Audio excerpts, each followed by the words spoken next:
بسم اللہ الرحمن الرحیم۔ پیارے ناظرین السلام علیکم، میں ہوں اسحاق عالم قریشی اور آپ دیکھ رہے ہیں قریشی پی کتاب آفیشل۔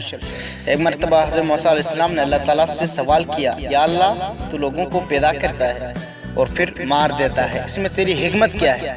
اللہ تعالیٰ نے جواب میں حضرت موسیٰ علیہ السلام کو حکم دیا، اے موسیٰ تم کھیتی بو دو۔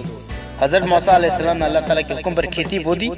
جب کھیتی تیار ہو گئی انہیں کاٹنے کا حکم دیا، اور پھر حضرت موسیٰ علیہ السلام سے پوچھا کہ آپ علیہ السلام نے خود کھیتی بوئی اور پھر اس کو کاٹ ڈالا۔ حضرت موسیٰ علیہ السلام نے عرض کیا، یا الہی کھیتی کے پکنے پر اس میں دانہ اور بوسہ تھا اور دونوں کو ملا جلا دینا مناسب نہ تھا، حکمت کا یہی تقاضا تھا مگر دونوں کو الگ الگ کر دیا جائے۔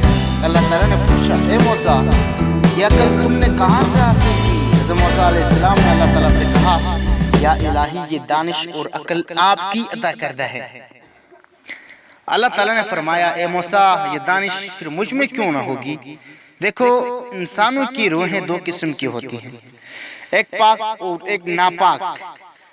سب انسانی جسم ایک رتبے کے نہیں ہوتے، کسی جسم میں موتی کی طرح پاک روح ہوتی ہے اور کسی میں کنج کی پوت کی طرح روح ہے۔